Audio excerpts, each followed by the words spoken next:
Hello friends, welcome back to my channel. या आधीच्या व्हिडिओमध्ये आपण युजेस ऑफ डायमेन्शनल ॲनालिसिसला सुरुवात केलेली आहे. त्याचे 3 युजेस आहेत. त्यातला पहिला यूज जो की काय, to check the correctness of given physical equation, तो यूज आपण आधीच्या व्हिडिओमध्ये पाहिलेला आहे. त्यामध्ये आपण 2 एक्झाम्पल पण घेतलेले आहेत, 2 इक्वेशन ऑफ मोशनचे. आणि तिसरं जे एक्झाम्पल होतं ते तुम्हाला सॉल्व करण्यासाठी दिलेलं होतं, ट्राय करण्यासाठी. आता या व्हिडिओमध्ये आपण ते इक्वेशन सुरुवातीला स्टडी करू आणि त्यानंतर जो पुढचा यूज आहे डायमेन्शनचा तो घेऊ. ते इक्वेशन कुठलं होतं, तर थर्ड इक्वेशन ऑफ मोशन. कुठलं, 2as is equals to v square minus u square, हे इक्वेशन दिलेलं होतं. Check whether this equation is dimensionally correct or not, हे आपल्याला स्टडी करायचं आहे. याच्यामध्ये ए काय, तर acceleration, s is the displacement, v is the final velocity and u is the initial velocity. हे इक्वेशन डायमेन्शनली करेक्ट आहे का नाही ते आपल्याला स्टडी करायचं आहे. हे इक्वेशन डायमेन्शनली करेक्ट केव्हा असतं, ज्यावेळेस लेफ्ट हँड साईडचे डायमेन्शन्स आणि राईट हँड साईडचे डायमेन्शन काय असतील, सेम असतील. म्हणजे या क्वांटिटीचे डायमेन्शन इज इक्वल्स टू या क्वांटिटीचे डायमेन्शन इज इक्वल्स टू या क्वांटिटीचे डायमेन्शन. म्हणजे जसं आपण म्हटलं होतं, length is equals to length minus length किंवा लेंथ प्लस लेंथ. म्हणजे ही जर क्वांटिटी एक एक्स म्हणू आपण, एक्स फिजिकल क्वांटिटी आहे, तर ही पण कुठली फिजिकल क्वांटिटी असली पाहिजे, एक्स, आणि ही पण कुठली असली पाहिजे, एक्स. म्हणजे तिन्ही फिजिकल क्वांटिटी सेमच असल्या पाहिजेत, कारण की same physical quantities were added or सबट्रॅक्टेड.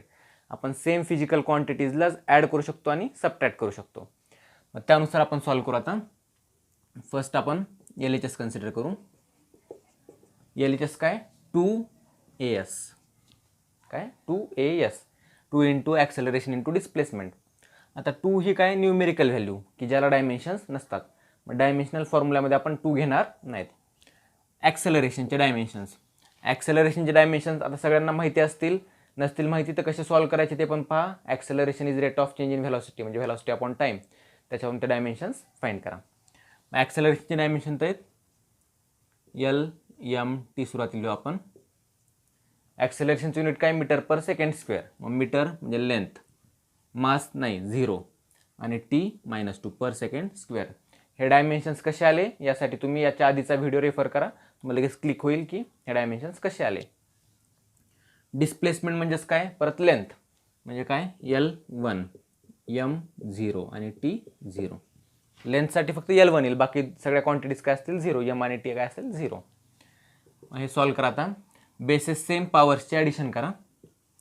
L power इथे किती आहे, 1, इथे किती आहे 1, 1 प्लस 1.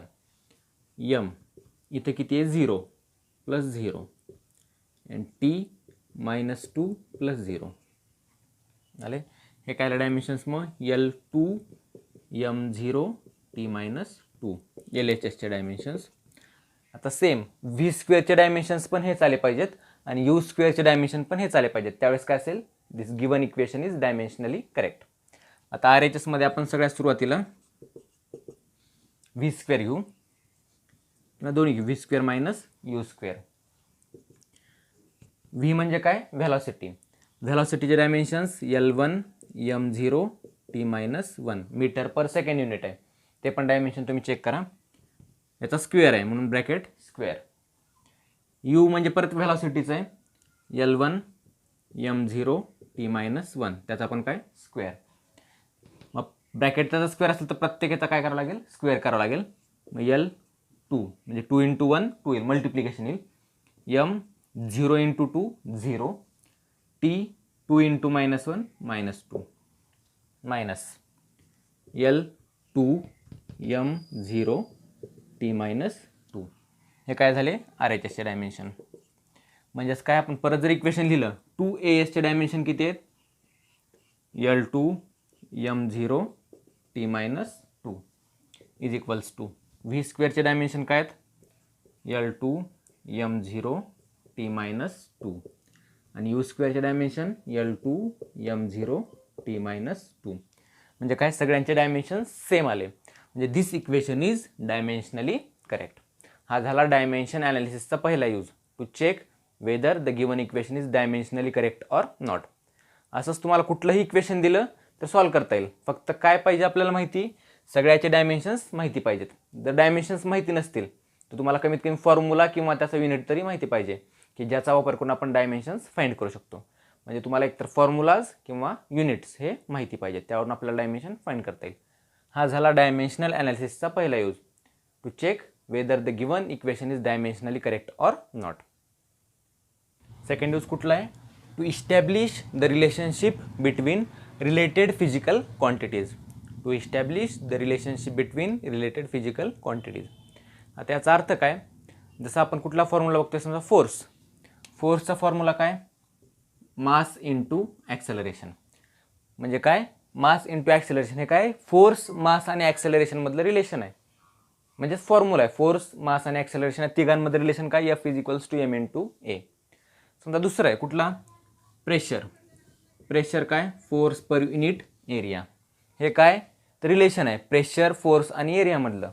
बरोबर. आता फॉर्म्युले समजा आपल्याला पाठ आहेत हे, पण एखादा असं कुठला फॉर्म्युला आहे किंवा असं कुठलं रिलेशन आहे समजा की तुम्हाला माहिती नाही फोर्स, मास आणि ॲक्सेलरेशनमध्ये काय रिलेशन आहे, तर ते रिलेशन तुम्हाला या डायमेन्शनल ॲनालिसिसने फाइंड करता येईल. बरोबर आलं. To establish the relationship between related physical quantities. म्हणजे फोर्स, मास आणि ॲक्सेलरेशन तर एकमेकांवरती रिलेटेड आहेत, पण ते कशा पद्धतीने रिलेटेड आहेत? डायरेक्ट रिलेटेड आहेत, म्हणजे mass into acceleration direct proportion आहे का इन्व्हर्स प्रपोर्शन आहे? आता एरिया आणि प्रेशरमध्ये कुठलं प्रपोर्शन आहे? इन्व्हर्स. आणि प्रेशर आणि फोर्समध्ये कुठलं आहे? डायरेक्ट. मग त्यामध्ये डायरेक्ट प्रपोर्शन आहे, इन्व्हर्स आहे, नक्की फॉर्म्युला काय ते आपल्याला काय या डायमेन्शनल ॲनालिसिसने फाइंड करता येईल. मग याचं एक्झाम्पल जर घ्यायचं झालं तर आपण एका सोप्या एक्झाम्पलपासून स्टार्ट करू. कुठलं एक्झाम्पल घेऊ? तर acceleration. Acceleration is depends on velocity and time. काय दिलेलं आहे? Acceleration is depends on velocity and time. Then find the relationship between acceleration, velocity and time. आपल्याला काय दिलेलं आहे? फक्त ॲक्सेलरेशन, व्हेलॉसिटी आणि टाईमवरती डिपेंड आहे. ते कुठल्या पद्धतीनं डिपेंड आहे ते आपल्याला आता डायमेन्शनचा यूज करून फाइंड करायचं आहे. आता सगळ्यांना माहिती आहे ॲक्सेलरेशनचा फॉर्म्युला काय? Velocity upon time. Rate of change in velocity आहे.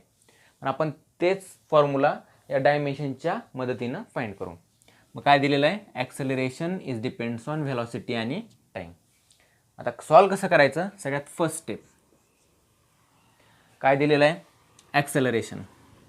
Acceleration is depends on velocity and time. आपल्याला फॉर्म्युला काय माहिती नाही, दुसरं काहीच माहिती नाही, डायरेक्ट लिहायचं acceleration is equals to velocity into time. इथं आपण एक कॉन्स्टंट के घ्यायचं आहे, K into velocity into time. आता के कॉन्स्टंट का घेतलेला आहे? तर आपण डायमेन्शनमध्ये कॉन्स्टंटला डायमेन्शन नसतात. या केची व्हॅल्यू आपल्याला या डायमेन्शनवरून तर मिळणार नाही.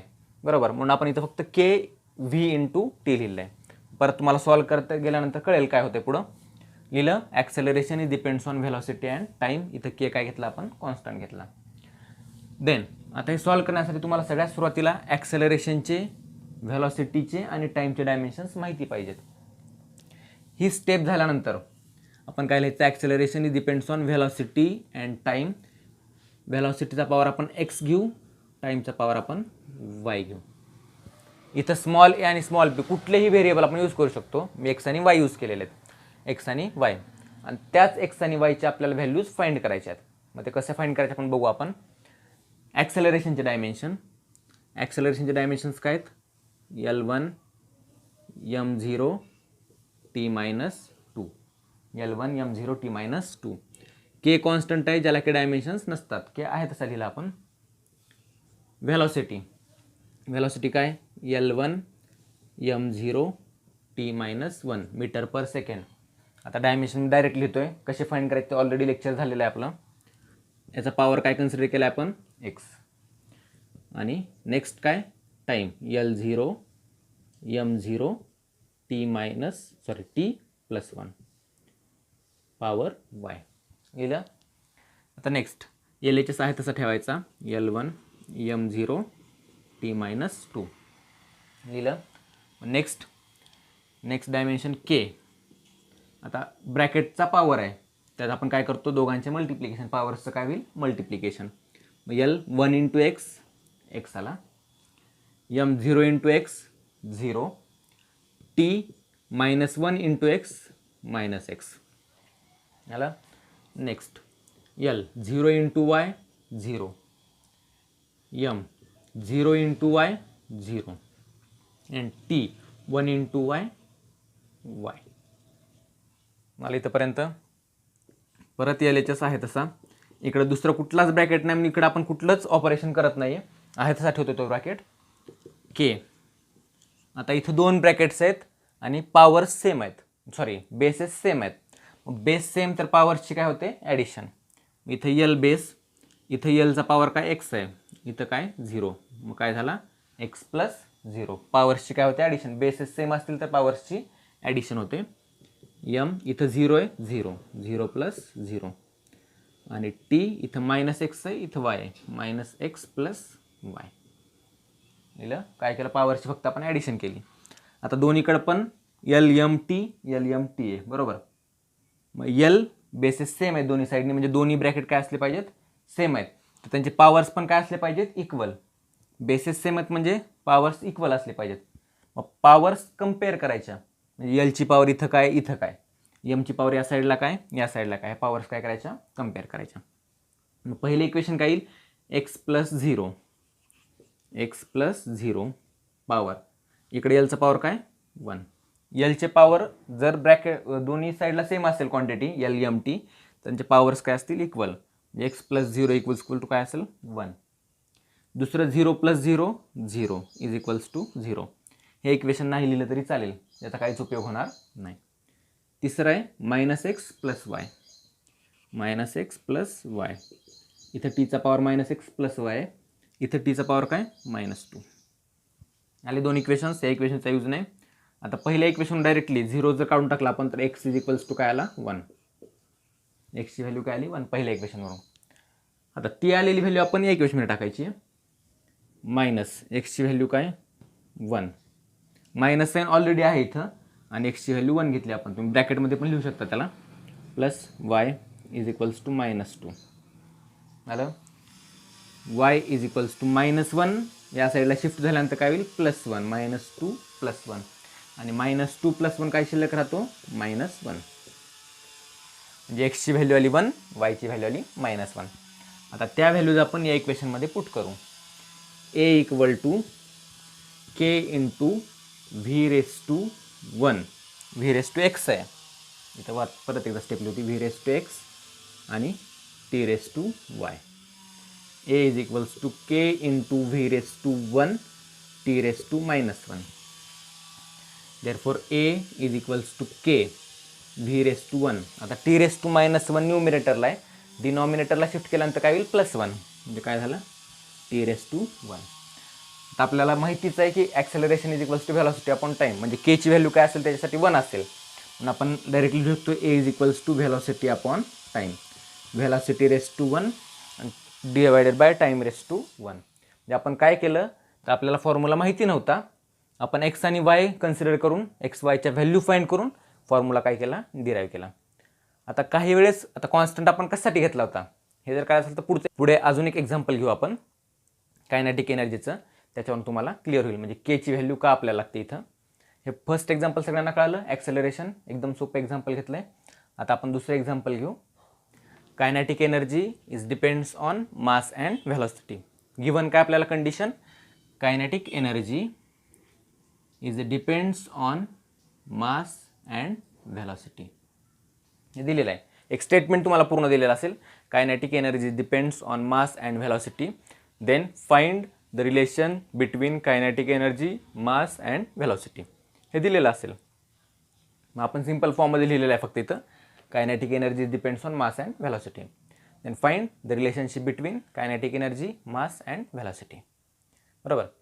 मग आता आपण सगळ्यात पहिली स्टेप काय लिहितो सोल्युशनमध्ये, आन्सरमध्ये व्यवस्थित स्टेप बाय स्टेप आपण करायचं solve. Kinetic energy is equals to K M V. Kinetic energy depends on mass and velocity. इथं कॉन्स्टंट के लिहिला आपण, मास आणि व्हेलॉसिटी. आता के आपल्याला इथं लागणार आहे, शेवटी आपण बघू काय केची व्हॅल्यू आहे ती. मी इथं काय करणार परत M raise to X V raise to Y. आता एक्स आणि वाय ऐवजी आपण ए आणि बी घेऊ, म्हणजे काही बुक्समध्ये एक्स आणि वाय वापरतात, काही बुक्समध्ये ए आणि बी, मग कन्फ्युजन होऊ नये म्हणून आपण एक एक्झाम्पल एक्स आणि वाय घेऊन सॉल्व केलं. आता ए आणि बी घेऊन सॉल्व करू. ए आणि बीच्या जागी आपण एक्स आणि वाय जरी घेतलं तरी पण चालेल. बरोबर. घेतला आपण m⁴ v⁴b. आलं. आता आपल्याला काय काय माहिती पाहिजे, कायनेटिक एनर्जीचे डायमेन्शन, मासचे डायमेन्शन आणि व्हेलॉसिटीचे डायमेन्शन. हे सगळे डायमेन्शन्स आपण या आधीच्या व्हिडिओमध्ये सॉल्व केलेले आहेत. तो व्हिडिओ चेक करा, परत हे सॉल्व करा. मग सगळ्यात सुरुवातीला कायनेटिक एनर्जीचे डायमेन्शन्स. कायनेटिक एनर्जीचे डायमेन्शन्स आहेत, कायनेटिक एनर्जी डायमेन्शन्स आहेत L2 m1 t-2. हे डायमेन्शन्स कसे आले त्या आधीच्या व्हिडिओमध्ये चेक करा. इथं आपण डायरेक्टली डायमेन्शन्स यूज करतोय. इज इक्वल्स टू कॉन्स्टंट के, की ज्याला डायमेन्शन्स नसतात.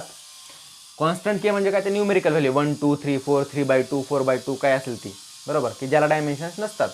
कारण की या कॉन्स्टंटला युनिट नाही, म्हणजे 3ला युनिट नाही. मग युनिट नसेल तर डायमेन्शन्स नसतात. मासचे dimensions L0 m1 t0 power a.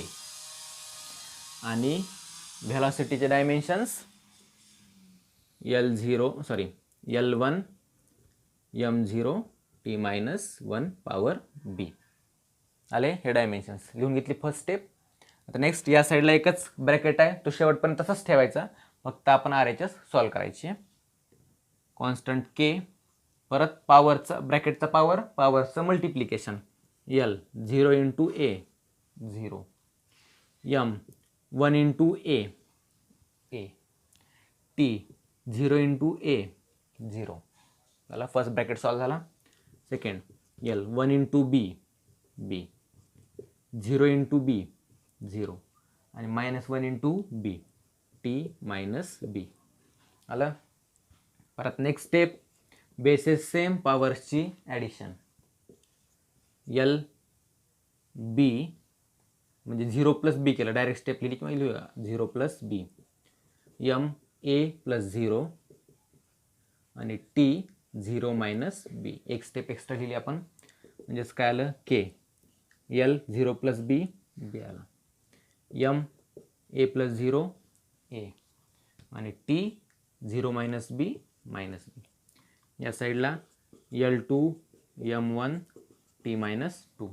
आता दोन्ही साईडला सेम ब्रॅकेट आहेत, बेसिस सेम आहेत, म्हणजे पॉवर्स पण काय असले पाहिजेत, सेम. मग पॉवर्स कम्पेअर करायचा. कम्पेअरिंग द पॉवर्स, इथे एक स्टेटमेंट वरलाच ॲड करा तुम्ही. Comparing the powers. इथं काय b, Lचा इथं पॉवर काय b, इथं काय 2, म्हणजे b ची व्हॅल्यू काय झाली डायरेक्टली 2. देन m ची व्हॅल्यू इथं 1 आहे, इथं a आहे, a ची व्हॅल्यू काय आली मग 1. आणि आता a आणि b च्या व्हॅल्यू ऑलरेडी मिळालेल्या आहेत, तरी पण तिसरी पण स्टेप लिहू आपण. इथं t ची पॉवर आहे -b, इथं काय -2. दोन्ही साईडला मायनस आहे, हे जर कॅन्सल झालं तर b ची पॉवर काय आली, b ची व्हॅल्यू काय आली परत 2. म्हणजे a ची व्हॅल्यू आपल्याला 1 मिळाली, b ची व्हॅल्यू 2. आता आपण दिलेल्या इक्वेशनमध्ये लिहू त्याला. Kinetic energy is equals to some constant k, mass raise to a, velocity raise to b. इथं आपण x आणि y जर केला असतं यूज, तर इथे x ची व्हॅल्यू काय आली असती 1 आली असती, आणि y ची व्हॅल्यू काय आली असती 2. काहीच फरक पडला नसता आपल्याला. Kinetic energy is equals to k m⁴ a ची व्हॅल्यू आहे 1 आणि v b ची व्हॅल्यू आहे 2. आलं. Therefore kinetic energy is equals to k m v². आलं. आता इथं कॉन्स्टंट आपल्याला लागतोय. आपल्याला जर कायनेटिक एनर्जीचा फॉर्म्युला माहितीच आहे. काय कायनेटिक एनर्जीचा फॉर्म्युला, 1/2 m v². हा आहे कायनेटिक एनर्जीचा फॉर्म्युला. आणि त्या कॉन्स्टंट के ची व्हॅल्यू काय, तर 1/2 आहे, बरोबर, जी की आपल्याला माहिती होती म्हणून आपण लिहिली इथं. पण डायमेन्शनचा वापर करून आपल्याला तो कॉन्स्टंट फाइंड करता येत नाही. हा डायमेन्शनचा ड्रॉबॅक ऑलरेडी सांगितलेला आहे, की डायमेन्शन्समध्ये आपल्याला जर कॉन्स्टंट असेल तर ते आपल्याला सॉल्व पण करता येत नाही किंवा सांगता पण येत नाही.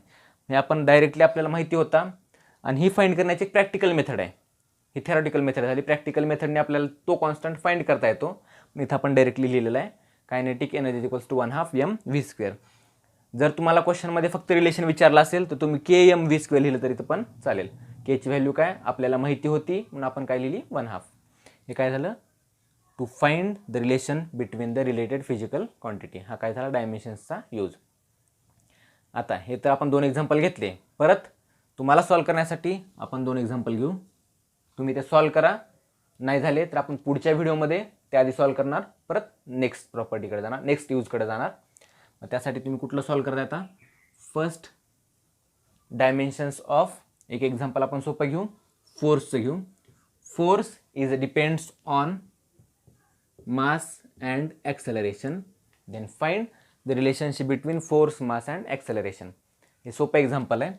आणि दुसरं एक एक्झाम्पल घेऊ आपण. दुसरं एक्झाम्पल कुठलं घेणार, तर potential energy. Potential energy is depends on mass, acceleration due to gravity and height. हे दोन एक्झाम्पल आपण सॉल्व करू. हे दोन एक्झाम्पल सॉल्व करा. नाही जमले तर नेक्स्ट व्हिडिओमध्ये आपण हे एक्झाम्पल सुरुवातीला घेतोय, परत नेक्स्ट पॉईंटकडे जाणार. इथंपर्यंत कळालं.